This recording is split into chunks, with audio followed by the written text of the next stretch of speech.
Hai, balik lagi dengan saya, Sarjayadi Awe. Di video kali ini teman-teman saya akan menjelaskan terkait strategi menjurnal transaksi dalam ilmu akuntansi. Kenapa materi ini saya anggap penting? Karena teman-teman di video sebelumnya itu cukup banyak belajar membuat template accounting, template akuntansi untuk hanya dengan menjurnal semua laporan bisa dihasilkan secara otomatis. Nah, di sini juga saya pertegas bahwa mungkin saja teman-teman tidak menggunakan Excel, tapi teman-teman menggunakan software akuntansi yang dimana mempermudah teman-teman dalam menyusun laporan keuangan. Namun poinnya di sini adalah teman-teman bisa menjurnal transaksi harian yang terjadi di usaha masing-masing ya, ataupun misalnya teman-teman jadi admin, itu teman-teman bisa menjurnal transaksi yang terjadi di usaha yang teman-teman tempati bekerja. Nah, ini juga berkaitan dengan bulan awal bulan ya. Jadi bulan Januari sampai dengan biasanya Februari dan Maret itu teman-teman harus menghasilkan laporan tahunan untuk persiapan pelaporan pajak. Jadi di sini saya akan menjelaskan bagaimana mudahnya menjurnal transaksi apabila teman-teman sudah paham transaksinya. Oke, langsung saja sebelum kita masuk ke video pembahasannya, bagi teman-teman yang baru berkunjung ke channel ini, jangan lupa di subscribe terlebih dahulu, kemudian nyalakan lonceng notifikasi untuk mengikuti update video terbaru dari saya. Oke, let's go.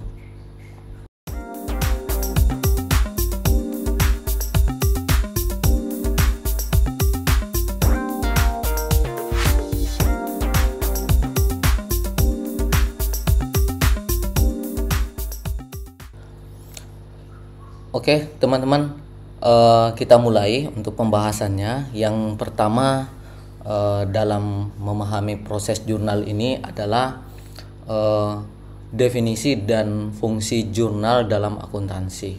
Ya, jadi sebenarnya jurnal ini menjadi poin utama apabila teman-teman ingin menghasilkan laporan keuangan yang valid ya. Jadi jurnal ini diartikan juga sebagai buku catatan utama dalam akuntansi. Ini adalah tempat pertama kali semua transaksi keuangan itu dicatat secara kronologis. Artinya teman-teman secara aktualnya itu mencatat transaksi yang terjadi. Nah, itu fungsinya apa? Jadi fungsi dari jurnal ini sendiri untuk menjadi catatan dasar untuk semua transaksi keuangan. Ini memungkinkan bisnis atau usaha yang teman-teman jalankan atau tempati bekerja itu dapat dilacak untuk aliran uang dan menghasilkan laporan keuangan yang memang akurat untuk teman-teman analisa, seperti itu ya. Nah, sekarang prinsip dasar dari pencatatan transaksi. Yang pertama, teman-teman harus pahami konsep akrualnya ya. Jadi ada dua sebenarnya, cash basis atau accrual basis, tapi di sini saya tidak akan memberikan dua pilihan, tapi langsung saja saya menyarankan kepada teman-teman untuk menggunakan prinsip akrual ini, di mana transaksi dicatat pada saat terjadinya ya. Jadi bukan pada saat uang diterima atau dibayarkan. Ini biar lebih menggambarkan kondisi yang sebenarnya dalam bisnis teman-teman. Oke. Jadi itu. Kemudian yang kedua adalah prinsip kesesuaian. Semua catatan keuangan itu harus akurat dan relevan dengan transaksi yang direkam. Artinya pada saat teman-teman membuat jurnal atau menginput transaksi itu harus ada dasar, yang artinya bukti transaksi yang teman-teman jadikan acuan dasar itu sesuai dengan apa yang teman-teman catat. Jadi harus sama. Pada saat proses audit pun teman-teman tidak takut atau tidak ragu untuk mempersilahkan misalnya pada auditor untuk memeriksa pencatatan yang teman-teman buat. Kemudian prinsip ganda ya. Jadi setiap transaksi memiliki dua aspek yang sama besar. dan berlawanan, yaitu debit dan kredit. Nanti kita akan bahas lebih detail lagi terkait poin debit kredit ini ya. Nanti teman-teman akan paham seiring berjalannya pembahasan kita. Oke, lanjut, kita akan belajar terkait langkah-langkah pencatatan transaksi ya. Jadi yang pertama itu teman-teman harus bisa mengidentifikasi transaksi yang terjadi. Oke. Jadi identifikasi jenis transaksinya, apakah ini masuk kategori transaksi penjualan, kemudian transaksi pembelian, penerimaan kas, ataupun misalnya ini termasuk kategori pengeluaran kas atau pembayaran kas ya. Kemudian yang kedua, teman-teman harus bisa menentukan akun yang terlibat. Nah, terkait akun ini dalam istilah akuntansi sudah saya bahas di video sebelumnya. Coba teman-teman periksa kembali video sebelumnya membahas tentang dasar akuntansi. Di situ ada akun yang sempat saya bahas juga secara detail teman-teman. Jadi teman-teman harus bisa menentukan akun apa yang terlibat dalam suatu transaksi ya.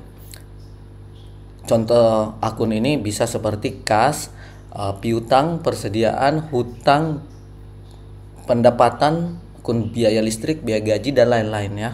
Jadi akun itu banyak dan menyesuaikan dengan kategori dari bisnis masing-masing ya.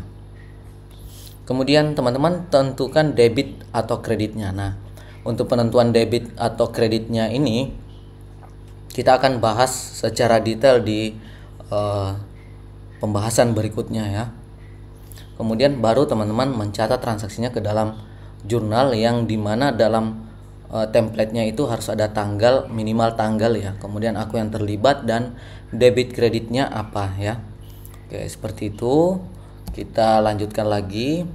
Nah, sebelum saya masuk ke contoh pencatatan transaksi, saya memberikan sedikit gambaran kepada teman-teman.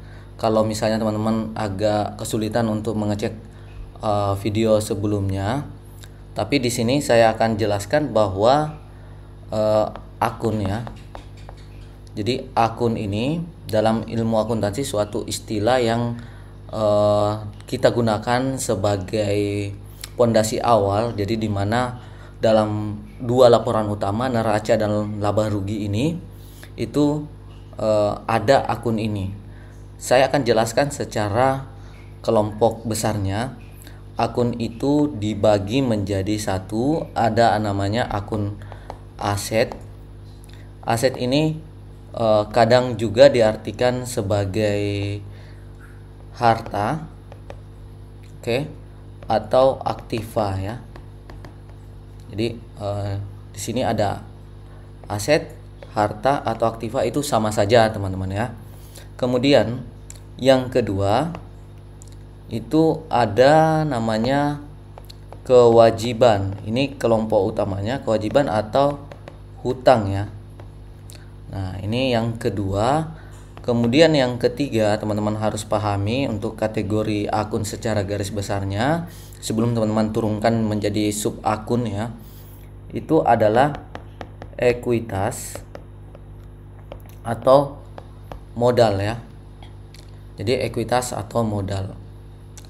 Kemudian di sini ada pendapatan. Ini yang mempengaruhi modal ini teman-teman ya. Pendapatan, kemudian di sini ada beban atau biaya. Jadi ini ada 5 kategori utama. Nanti pendapatan ini biasanya akan dipecahkan menjadi pendapatan utama, kemudian ada pendapatan lain ya. Yang ini kemudian ada biaya. Biaya ini banyak sekali turunannya, bisa HPP, kemudian biaya administrasi dan umum, biaya marketing, biaya penyusutan, kemudian biaya lainnya termasuk biaya administrasi bank. Itu semua masuk kategori biaya atau beban. Nah, untuk lebih detailnya saya sarankan sebenarnya cek dulu video yang sebelumnya atau nanti bisa cek di deskripsi video, saya akan masukkan di situ untuk linknya. Oke. Kemudian yang teman-teman harus pahami bahwa di dalam kategori akun ini, kelompok besar akun ini sebenarnya ada pembagiannya untuk menghasilkan suatu laporan di mana aset, kewajiban, dan ekuitas ini itu masuk ke dalam laporan keuangan yang dinamakan dengan neraca ya. Jadi ini adalah neraca. Kemudian untuk pendapatan dan beban ini adalah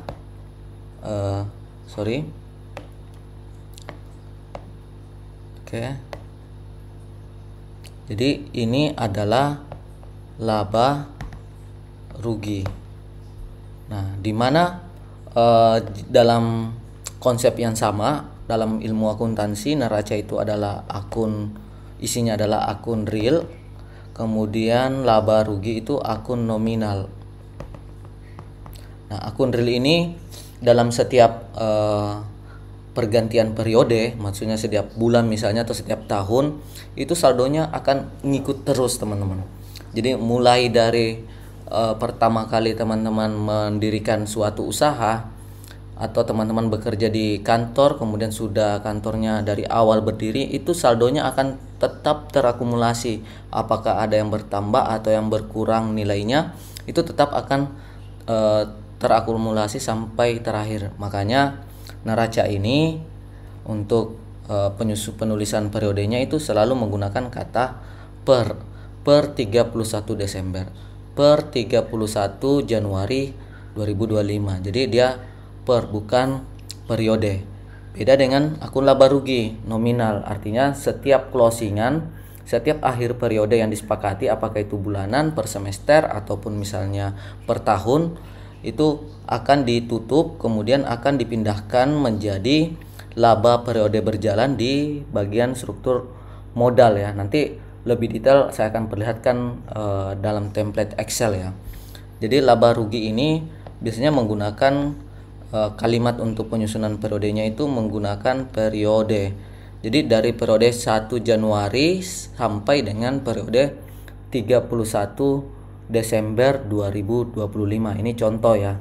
Jadi seperti itu teman-teman untuk pemahaman awal. Nah, dalam akuntansi sendiri ya, kita mengenal yang namanya, ini untuk mempermudah teman-teman dalam menjurnal ya. Yang mempermudah teman-teman dalam menjurnal itu persamaan dasar. Jadi ini ada persamaan dasar akuntansi. Nah, sebenarnya sudah saya jelaskan, tapi di sini teman-teman bisa pelajari lagi. Persamaan dasar akuntansi itu aset atau harta atau aktiva ini sama saja ya teman-teman. Sama dengan ya. Jadi sama dengan kewajiban ditambah modal. Oke. Jadi aset sama dengan kewajiban tambah modal. Ini yang menurut saya rumus sederhana yang ada di akuntansi, namun sangat berpengaruh dalam proses penjurnalan. Seperti apa? Nanti kita lihat detailnya teman-teman ya.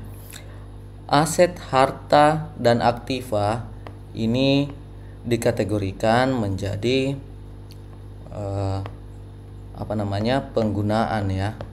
Ini penggunaan, kemudian sumbernya adalah sumber. Nah, jadi kalau orang accounting itu melihat contoh, misalnya teman-teman melihat temannya memiliki mobil misalnya atau memiliki rumah, tinggal dilihat dulu yang mana lebih besar, apakah menggunakan sisi kewajiban atau hutang atau pakai modal sendiri. Jadi penggunaannya ini kan misalnya ada rumah. Jadi ini logikanya. Oke, rumah ini apakah yang lebih besar adalah kewajiban atau yang lebih besar adalah modal? Kalau lebih besar dari modal berarti asetnya, kepemilikannya itu sudah lebih dominan kepada si pemilik. Tapi kalau misalnya kewajiban berarti ini masih dimiliki oleh pihak ketiga, misalnya di bank ya. Biasanya kan kalau perumahan kan biasanya bank ya. Jadi itu belum menjadi aset seutuhnya dari dari yang ada di sini ya, yang rumah ini. Itu masih ada campuran dari kewajiban. Yang kita harapkan kan sebenarnya lebih besar modal sendiri ya daripada kewajiban. Tapi ada beberapa case tertentu memang untuk menambah aset ini ya memang harus berhutang, karena aset-aset yang sifatnya atau jumlahnya besar itu memang memerlukan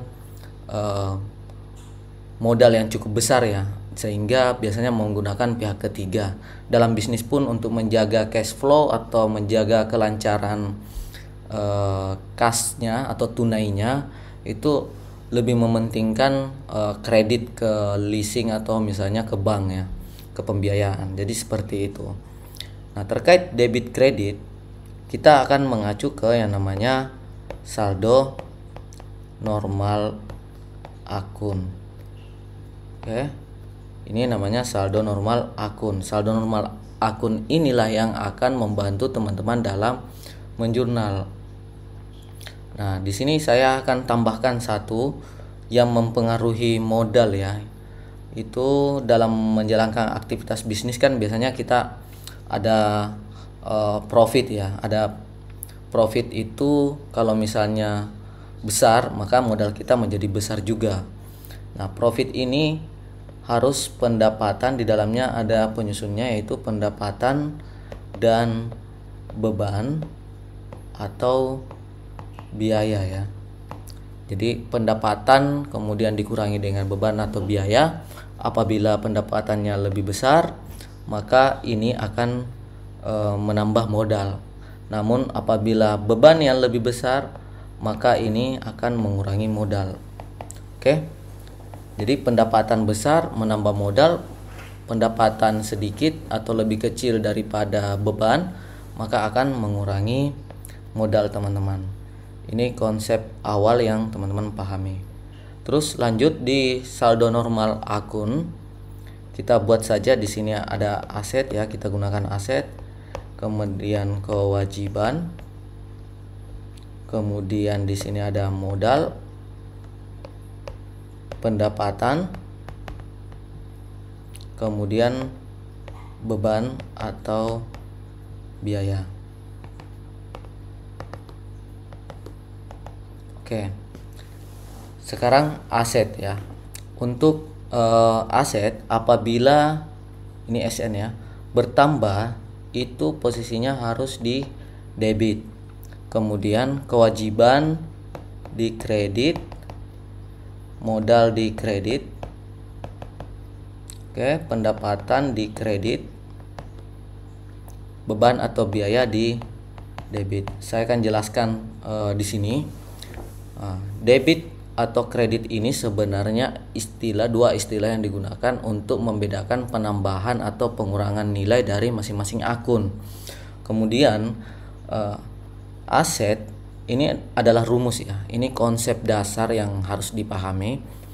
Aset apabila dia bertambah, dalam artian bertambahnya apa? Nilainya atau saldonya yang tadinya 0 menjadi 1 misalnya, maka itu dikatakan bertambah. Maka posisinya nanti pada saat menjurnal teman-teman harus simpan di dalam kolom debit ya. Jadi harus di kolom debit. Contoh tunai ya. Kalau tunai yang tadinya uangnya 1.000 menjadi 5.000, berarti kan ada penambahan. Penambahan inilah yang di jurnal nanti di debit. Tapi kalau misalnya asetnya dari 1.000 menjadi 100 rupiah, berarti kan turun.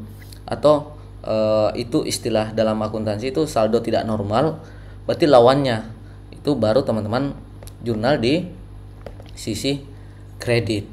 Begitu juga dengan yang lain. Nah, aturannya untuk dipahami, aset dan beban itu bertambah di debit, berkurang di kredit. Kemudian kewajiban, modal dan pendapatan kebalikannya.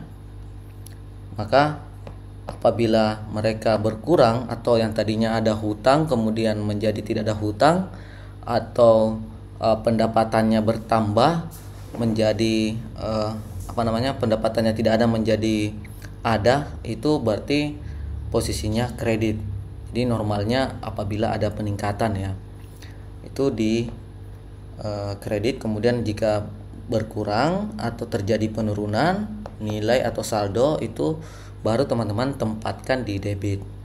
Oke, mungkin lebih jelasnya kalau teman-teman mencoba melalui studi kasus ya. Jadi di sini saya sudah siapkan template jurnal yang cukup sederhana. Ini untuk memberikan gambaran saja kepada teman-teman untuk membantu mengetahui seperti apa penggunaan dari saldo normal akun.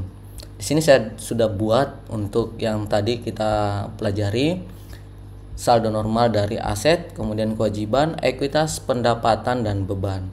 Ada debit, kredit. Nah, ini kalau teman-teman mau screenshot silahkan, atau mau difoto, pause dulu videonya, kemudian bisa teman-teman foto. Ini yang menjadi acuan dari seorang akuntan atau bagian keuangan dalam melakukan penjurnalan transaksi.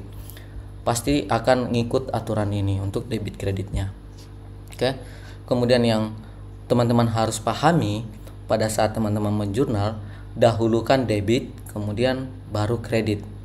Ini menjadi aturan dasar juga yang teman-teman harus ikuti. Kita lanjut tadi transaksinya. Di sini saya buat contoh transaksi yang cukup sederhana. Ini hanya untuk memberikan gambaran kepada teman-teman. Misalnya transaksi pertama untuk pencatatan transaksi awal ya. Jadi sebelum memulai pasti ada transaksi awal atau saldo awal. Pak Awe menyetorkan modalnya dalam bentuk tunai sebesar 1 juta. Oke. Jadi kuncinya teman-teman harus analisa. Anggap saja ini kita mulai pembukuan di tanggal 1 bulan 1 2025 ya. Bukti jurnal ini sebenarnya adalah sesuai dengan pembahasan tadi, dasar atau penomoran yang teman-teman buat untuk mengetahui transaksi ini dari mana sumbernya ya. Jadi bukti jurnal ini JU001. Contoh saja, ini adalah jurnal yang pertama. Saldo awal ya, saldo awal dari pemilik. Oke. Akun yang digunakan nanti teman-teman bisa klasifikasikan lagi secara detailnya. Berarti kan akun tadi sudah disampaikan bahwa uang ada 1 juta yang disetorkan secara tunai. Kalau penyetoran uang secara tunai, logikanya adalah kas dari teman-teman itu bertambah ya.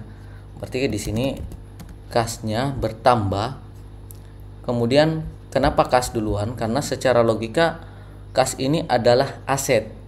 Aset bertambah di debit. Berarti kan sesuai aturan dari pencatatan sesuai dengan saldo normalnya, akun ini bertambah 1 juta di debit.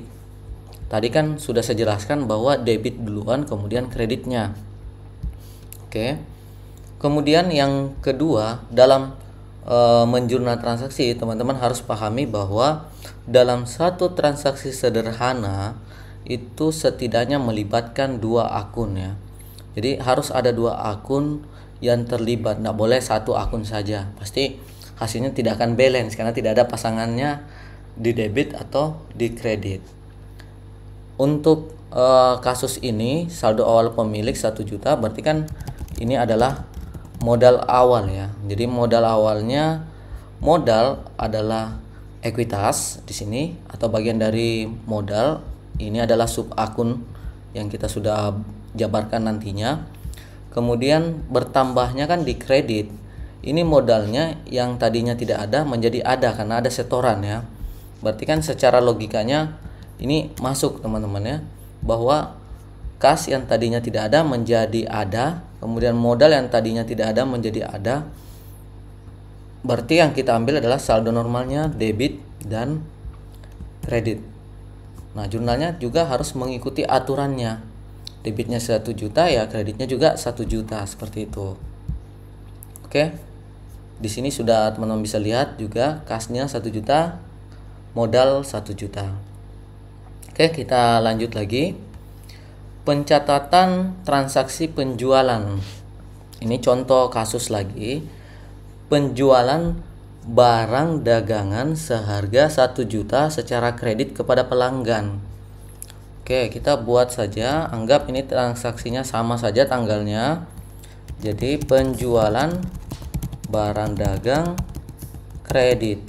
Ini nominalnya adalah 1 juta. Sekarang kita analisa. Jualan barang dagang berarti secara logikanya pendapatannya sudah pasti bertambah. Yang tadinya tidak ada pendapatan menjadi pendapatan karena ada penjualan tadi. Sorry. Nah, untuk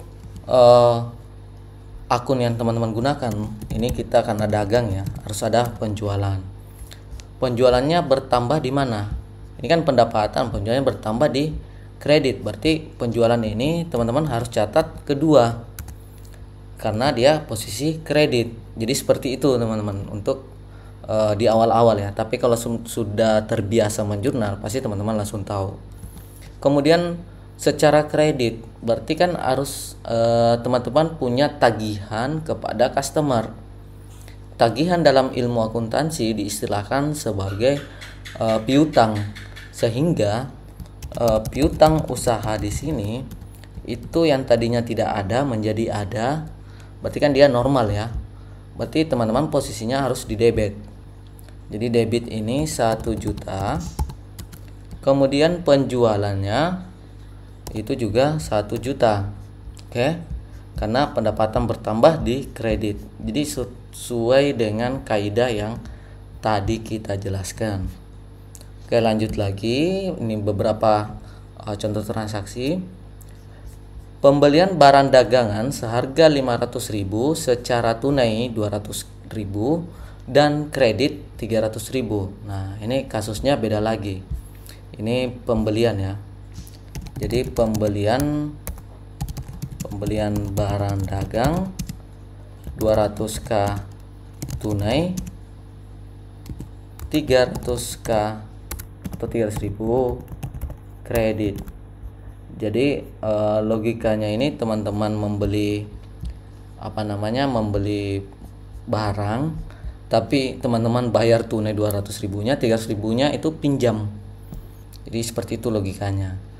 Nah, pertama yang perlu teman-teman pahami pada transaksi pembelian, mau itu secara kredit maupun secara tunai, yang namanya pembelian berarti teman-teman dapat barang. Oke, berarti kan di sini istilah dalam perusahaan dagang itu persediaan atau stoknya ya. Jadi persediaannya pasti teman-teman bertambah karena ada pembelian tadi.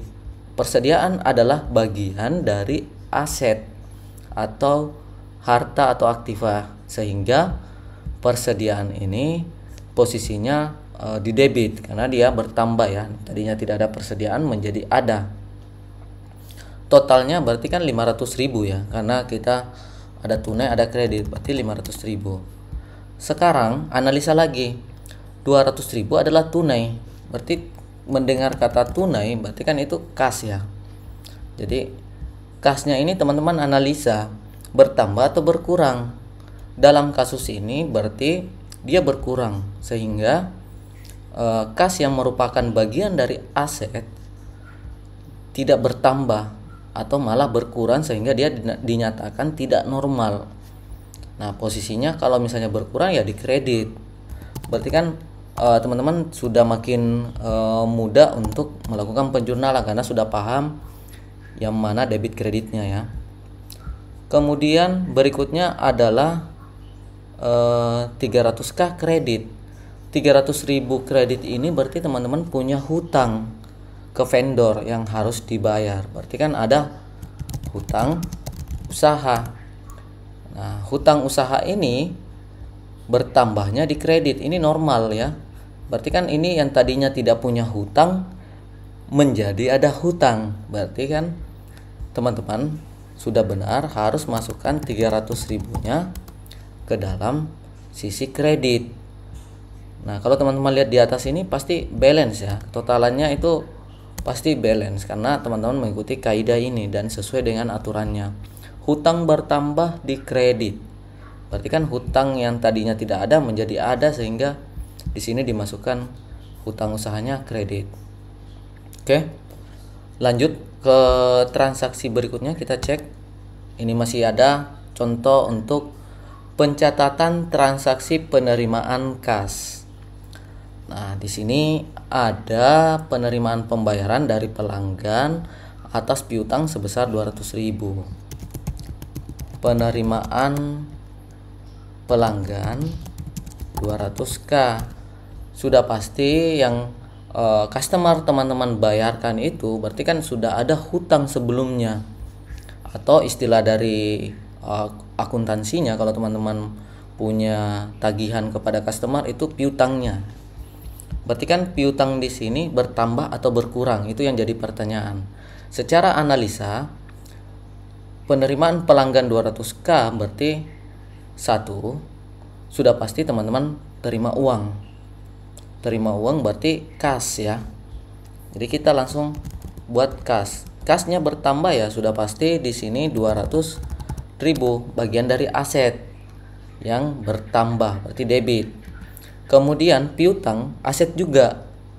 Tapi piutang usaha ini bukan bertambah, justru berkurang karena si customer sudah membayar kepada teman-teman. Sehingga piutang usaha karena tidak normal, berarti lawan dari debit adalah kredit. Nah, kembali lagi ini balance ya. Jadi seperti itu untuk penjurnalan transaksi menggunakan logika, kemudian memadukan dengan rumus dasar yang teman-teman sudah dapatkan ini.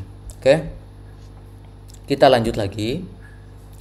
Contoh pencatatan transaksi pembayaran kas. Pembayaran hutang kepada pemasok sebesar 300.000. Ini bayar hutang ke vendor. Jadi dibuat saja keterangannya sedetail mungkin supaya teman-teman paham. 300k. Nah, ini kaitannya dengan transaksi yang ini ya. Kita ambil contoh sederhana saja. Jadi hutang kita ke vendor, kita mau lunasi. Berarti secara logikanya, kalau teman-teman melunasi berarti harus ada uang yang berkurang. Kan seperti itu. Uang berkurang berarti kas. Kas itu bagian dari aset. Aset bertambah di debit, berkurang di kredit. Berarti sudah langsung teman-teman bisa ketikkan kas berarti di kredit 300.000. Ini secara aturan penulisan ya, sudah benar. Kemudian hutang usaha. Oke. Hutang usaha kita analisa, hutangnya bertambah teman-teman atau berkurang. Itu kan yang ingin diselesaikan. Secara logika, kalau teman-teman bayar berarti hutang berkurang. Hutang ini sesuai dengan aturan, dia bagian kewajiban. Apabila bertambah di kredit, karena berkurang berarti di debit. Harus lawannya ya. Sehingga di sini balance lagi. Jadi untuk penentuan debit kreditnya, saya rasa sampai di sini teman-teman akan paham ya. Intinya latihan saja dengan berbagai transaksi. Yang penting teman-teman bisa menganalisa secara logika ya. Oke, kita lanjut lagi. Pencatatan transaksi pembayaran kas. Ini beli voucher listrik ya, 150.000. Beli voucher listrik. Ini 150.000. Nah, ini sama saja. Logikanya berarti kasnya teman-teman berkurang 150.000 karena membeli voucher. Listrik ini adalah beban atau biaya bagi perusahaan atau bagi bisnis teman-teman, sehingga buat aja di sini biaya listrik. Nanti bisa tambah juga biaya listrik kantor, biaya listrik gudang, itu tergantung teman-teman yang memberikan namanya. Ini 150.000. Oke, kita lanjut. Ada retur penjualan. Jadi contohnya ada pelanggan yang mengembalikan 100.000 nilainya. Ini retur penjualan 100k. Nah, di sini logikanya seperti ini, teman-teman sudah jual, sudah ngakuin sebagai penjualan, tapi ada pengembalian karena ada beberapa barang yang lecet, sehingga teman-teman harus melakukan penjurnalan lagi.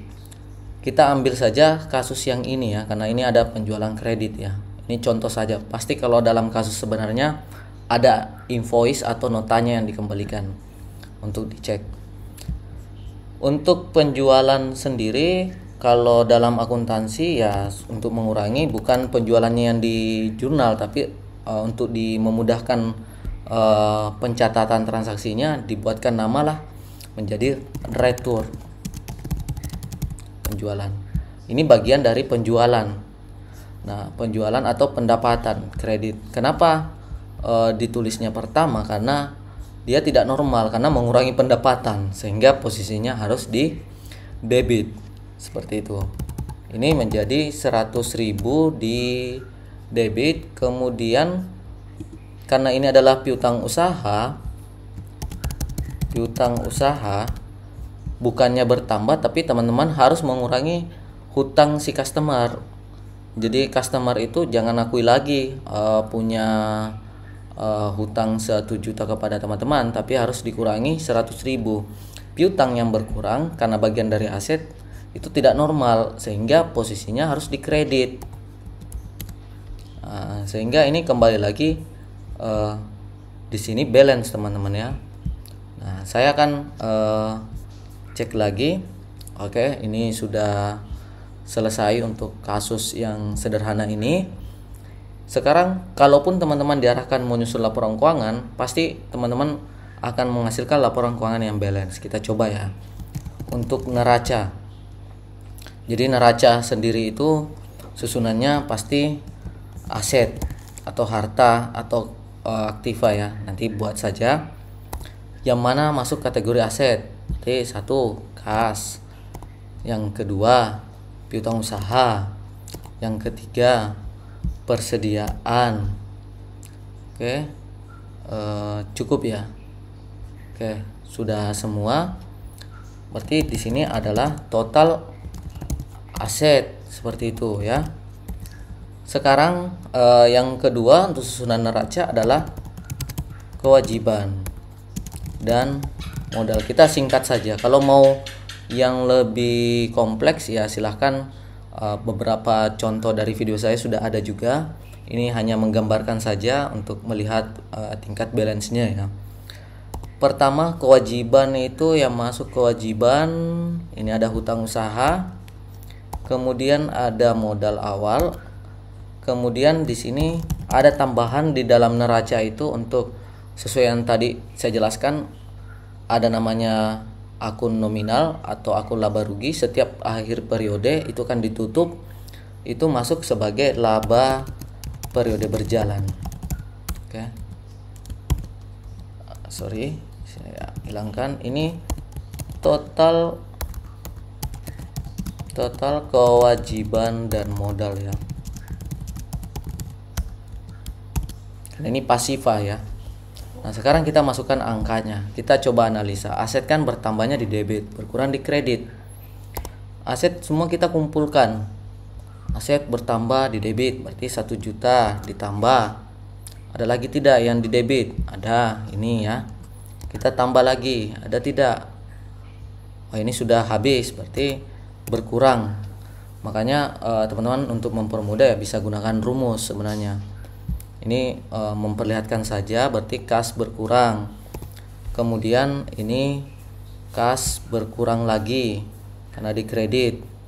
Kemudian ini berkurang lagi ya, 150.000. Enter. Kemudian piutang usaha.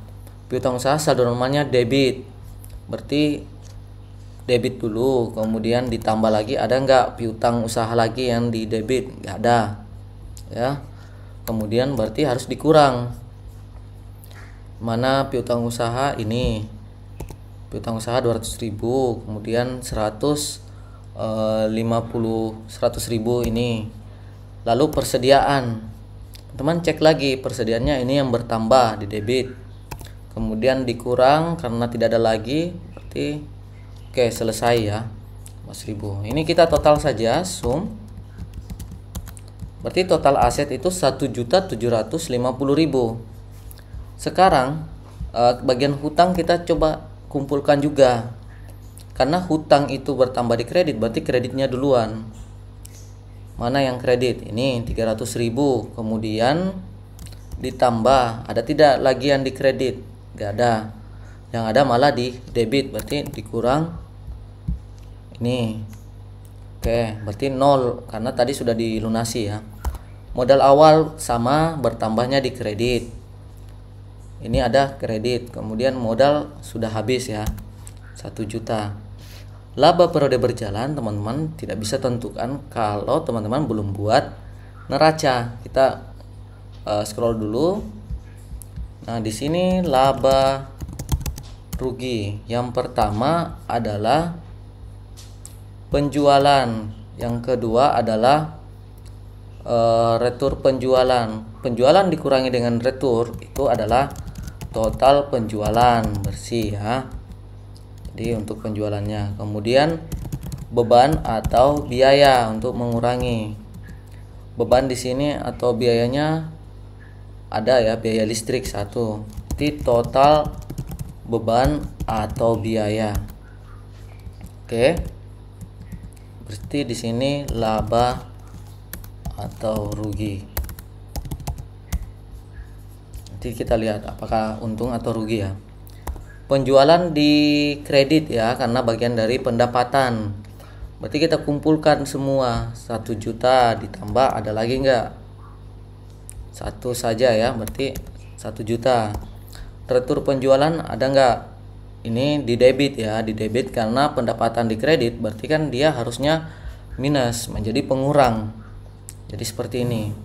Nah, itu total penjualan itu sama dengan 900.000. Oke. Sekarang biaya listrik sama dengan itu 150.000 karena dia di debit, berarti kan cuma 1 saja biayanya ya. Total beban atau biaya 150.000. Sekarang penjualan dikurangi dengan biaya untuk menghasilkan laba atau rugi. 750.000 ini adalah laba yang diperoleh ya. Ini karena dia positif, lebih besar pendapatan sehingga laba periode berjalan 750.000. Semua kita total. Oke.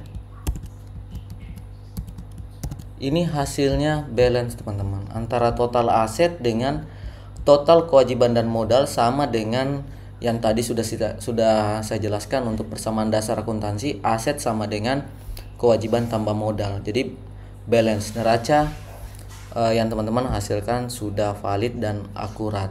Jadi sampai di sini teman-teman mungkin sudah bisa mendapat gambaran, mendapat pemahaman baru bahwa menjurnal itu tidak sesulit atau tidak serumit yang teman-teman bayangkan. Cukup pahami saja terkait bagian ini ya. Oke, kita lanjut lagi ke slide berikutnya. Di sini oke, ada kasus ya, pencatatan transaksi khusus untuk penyesuaian. Jadi dalam menjurnal itu ada namanya jurnal penyesuaian, ada jurnal penutup. Nah, secara detail mungkin teman-teman bisa cari di buku yang khusus membahas tentang akuntansi atau nonton video-video terkait dengan dasar-dasar ilmu akuntansi.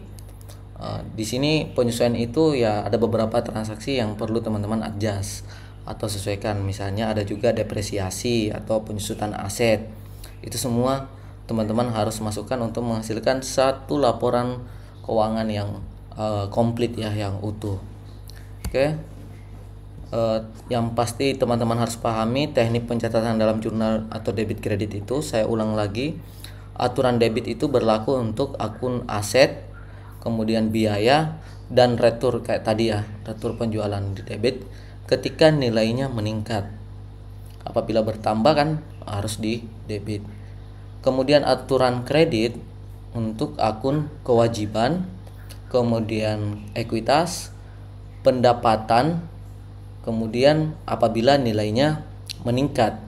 Kalau nilainya menurun atau berkurang, itu lawannya. Nanti tempatkan saja di debit. Sudah pasti akan benar jurnal yang teman-teman buat. Seperti itu ya. Jadi ini struktur penulisan jurnal. Tadi sudah kita lihat ada tanggal, ada akun debit, ada akun kredit, kemudian ada jumlah debitnya dan jumlah kreditnya itu berapa. Jadi harus balance ya antara debit dan kreditnya. Oke. Ini contoh yang tadi kita sudah pelajari juga, ada di Excelnya. Nah, ini tantangan dan solusi dalam jurnal transaksi ya, mungkin teman-teman perlu teliti saja. Itu saja poinnya, teman-teman harus teliti dan perbanyak latihan ya.